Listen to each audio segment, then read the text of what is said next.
Students, today we will study the next method of asexual reproduction, that is vegetative propagation. What is vegetative propagation? So vegetative propagation is a method of asexual reproduction in which vegetative parts of the plant like root, stem or the leaves are used for production of new organisms other than reproductive parts like seeds. It means what? That the reproductive parts are not used in this method, but the vegetative parts are used like root, it can be stem or it can be leaf. So these parts are used for producing the new plants. Now what are these vegetative parts? It can be root, so example is sweet potato, dahlia. Stem, potato, ginger, you all know. It can be turmeric. Leaf, bryophyllum. So this is the example of the bryophyllum leaf.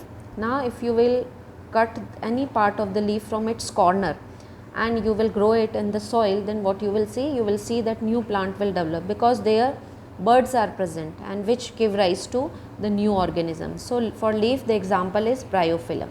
So these all are the natural methods which are already taking place in the nature, that is by root, stem, leaf. But we can do this vegetative propagation by artificial methods also, and these methods are cutting, grafting and the layering. First we will see what is cutting. So for cutting we can take a small piece of any plant organ. Any plant organ means root, stem or leaf, but most commonly we use the stem cuttings for this method. So in this 20 to 30 centimeter long piece of a stem is planted in the wet soil. Then after few days it will give off roots from the lower end and the shoot buds from the aerial nodes. Shoot buds will come and it will develop into the new plant. Most commonly it is used in the rose, sugarcane, grapes. In them this method of cutting is used. Next method is grafting. Now grafting, in this method two parts of two plants are joined with each other. Now how they are joined? We join them so that their cambium parts, their vascular cambium, they will join with each other. When they will join with each other, then only they will develop into the new organism, means new plant. So for this, of one plant we will take the lower portion, that is from the lower portion we will take the cutting of the plant, that is known as the stalk, and the upper part of another plant we will take, that is known as the CN. Then what we will do, this upper part and this lower part, we will join them both together in this way that their cambium, their vascular cambium, they will join, because at this part their cambiums are there, here of this one and here of this one. So we will join them in such a way that their cambium, they also join like this, their cambium will join. Then we will tie them with a thread and some soil also we will attach at this portion and we will moist it. Then after few days what we will see? We will see that these two portions, they will become one, because their vascular cambium, they have joined both the plants and they have become one. So by this method we can get the desired quality or desired variety of the plant, like most commonly it is done in mango, oranges. Desired quality of the fruits we can obtain by mixing the two plants. So this is the method of grafting which can be done in the lemon, lime, mango and many others. Next is the layering. Now in this layering method we select a plant whose branches touches the ground, like jasmine, bougainvillea. Now these touch branches of this stem, they will grow the roots on them. ये जो branches touch कर रही हैं stem को, इनके ऊपर roots भी develop होती जाएंगी, which are still attached to the parent plant. जब ये parent plant पे attached हैं तभी इन पे क्या develop हो रही हैं? Roots develop हो रही हैं. Now what we will do? We will cut this part and we will grow it separately. Then it will develop into the new plant. So this is the method of layering. Now layering can be of two types. It is mount layering and air layering. So in the further classes you will study in detail about it. Now we will see what are the advantages and disadvantages of this vegetative propagation.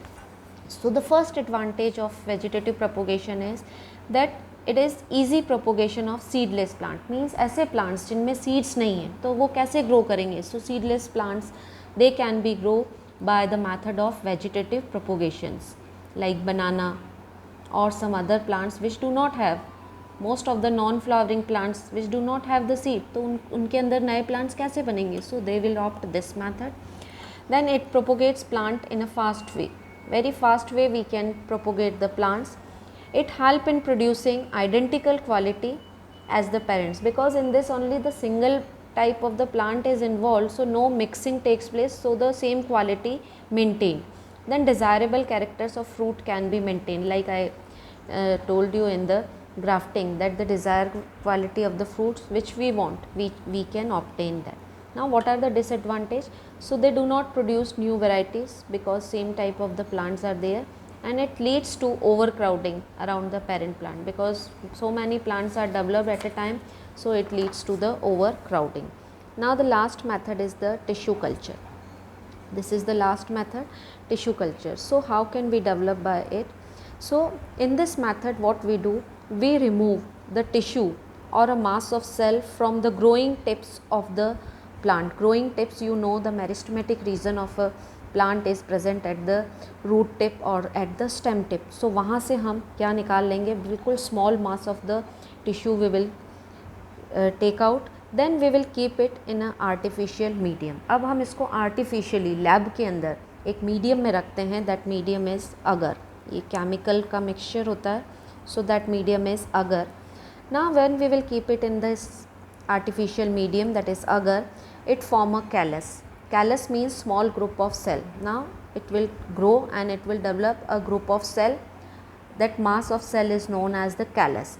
Now this callus, it is transferred into another medium which is having hormones. So these hormones, they help in their growth. So here the plant will grow and so many small plantlets will develop. Now these plantlets, we will place them in the soil and there they will grow individually. So this is the method of the tissue culture, which nowadays it is very popular, done in the labs. Now what are its advantages? So we can obtain a disease free plant because most of the method is done in the lab, so no chances of the disease. So disease free plants we can obtain by this, and many plants can be grown from one parent. If we have single parent, then also we can take small mass of tissue from its tips and we can grow many plants from one parent. So these are the advantages of tissue culture. Thank you.